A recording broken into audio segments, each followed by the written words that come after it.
নমস্কার বন্ধুরা, সুস্বাদে তোমাদের সবাইকে স্বাগত। আজ তোমাদের সাথে শেয়ার করব পনির ভুর্জি গ্রেভির রেসিপি। তবে আজকের এই রেসিপিটা আমি পেঁয়াজ রসুন ছাড়া আর ঘরোয়া সামান্য কয়েকটা উপকরণ দিয়ে তৈরি করেছি। তাহলে চলো দেরি না করে চটপট আজকের রেসিপিটা শুরু করে দিই। তো এটা বানানোর জন্য প্রথমে কড়ার মধ্যে আমি বেশ কিছুটা সাদা তেল নিয়েছিলাম। এখন এর মধ্যে সামান্য একটু সর্ষের তেল নিয়ে নিলাম। এখন তেল দুটোকে ভালো করে মিশিয়ে নিলাম। এবার তেলটা গরম হয়ে গেলে কড়ার মধ্যে দিয়ে দিলাম গোটা জিরে, দুটো শুকনো লঙ্কা, একটা তেজপাতা দিয়ে দিচ্ছি। তেজপাতাটা একটু ছিঁড়ে নিলাম। এখন এর মধ্যে দিয়ে দিলাম দারচিনি, এলাচ আর দিয়ে দিলাম লবঙ্গ। এখন এই সমস্ত মশলাটা 20 থেকে 30 সেকেন্ড মতো নাড়াচাড়া করে নেব, এটার সুগন্ধ বের হওয়া পর্যন্ত। এবার কড়ার মধ্যে দিয়ে দিলাম গ্রেট করে রাখা আদা। আদাটা দিয়েও ভালো করে নাড়াচাড়া করে নেব, এটার কাঁচা গন্ধটা চলে যাওয়া পর্যন্ত। আর গ্রেট করা আদার জায়গায় তোমরা চাইলে আদা বাটাও দিতে পারো। আদার কাঁচা গন্ধটা চলে গেলে কড়ার মধ্যে এখন দিয়ে দিচ্ছি টমেটোর পেস্ট।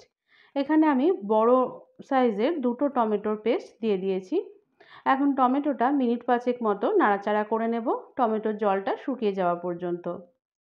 এদিকে দেখো, একটা বাটির মধ্যে নিয়ে নিলাম হলুদের গুঁড়ো, নিয়ে নিলাম ধনের গুঁড়ো, কাশ্মীরি লঙ্কা গুঁড়ো, গোলমরিচের গুঁড়ো, নিয়ে নিচ্ছি জিরে গুঁড়ো, আমচুর পাউডার আর নিয়ে নিলাম বেসন। এখন এই সমস্ত শুকনো মশলাগুলো ভালো করে মিশিয়ে নিতে হবে।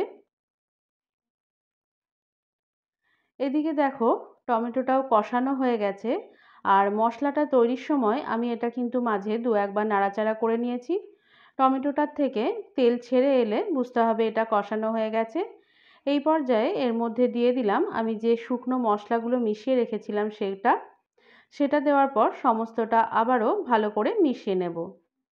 সমস্ত শুকনো মশলাগুলো মেশানোর পর দেখবে এই মশলাটা কিন্তু বেশ শুকনো মতোই হয়ে আছে। তো এই পর্যায়ে মিশিয়ে নেওয়ার পর কড়ার মধ্যে খুব সামান্য পরিমাণে একটু জল দিয়ে দেব। এতে করে মশলাটা কিন্তু খুব ভালো করে কষানো যাবে।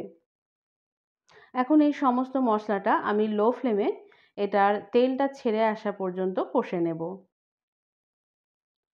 দেখো বন্ধুরা, এখানে মশলাটা খুব ভালো করে কষানো হয়ে গেছে, ভালো মতো এটার থেকে তেল ছেড়ে এসেছে।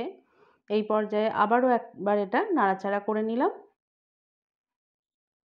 এখন এর মধ্যে দিয়ে দেব টমেটো পেস্টের যে বাটি ধোয়া জলটা আছে সেটা।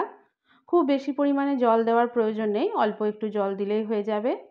তারপর এর মধ্যে দুটো চেরা কাঁচা লঙ্কা দিয়ে দিলাম। তারপর সমস্তটা ভালো করে জলের সাথে মিশিয়ে নিলাম। এখন এর মধ্যে দিয়ে দেব পরিমাণ মতো নুন আর দিয়ে দেব সামান্য পরিমাণ চিনি। এগুলো দিয়ে এটাও ভালো করে মিশিয়ে নেব। তারপর এটাকে আমি হাই ফ্লেমে ফুটতে দেব। তো গ্রেভিটা যখন ফুটে আসবে সেই পর্যায়ে এর মধ্যে পনির দিয়ে দিতে হবে। পনিরগুলো দেওয়ার আগে হাতের সাহায্যে আমি যেভাবে দেখাচ্ছি ঠিক সেভাবে একটু ভেঙে নিতে হবে। খুব মিহি করে কিন্তু এটা করার দরকার নেই, সামান্য একটু হাতের সাহায্যে ভেঙে নিলেই হয়ে যাবে। আগে থেকে আমি বেশ কিছুটা পনির হাতের সাহায্যে স্ম্যাশ করে রেখেইছিলাম, সেটাও দিয়ে দিলাম। তারপর সমস্তটা ভালো করে মিশিয়ে নেব। এখন এটাকে আমি 1 মিনিট মতো ফুটিয়ে নেব। 1 মিনিট ফুটে যাওয়ার পরই দেখবে গ্রেভিটা বেশ এরকম ঘন হয়ে গেছে। এই পর্যায়ে একবার নাড়াচাড়া করে নিয়ে তারপর গ্যাসের ফ্লেমটা বন্ধ করে দিলাম।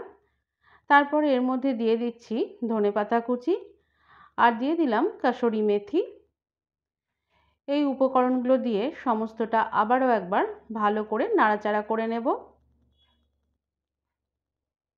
সমস্তটা মেশানো হয়ে গেলে এখন এটাকে ঢাকা দিয়ে রেখে দিতে হবে মিনিট 10 জন্য। মিনিট 10 পর এটা আমি একটা প্লেটের মধ্যে তুলে নিচ্ছি। তো মিনিট 10 পর গ্রেভিটা কিন্তু আরও কিছুটা ঘন হয়ে যাবে।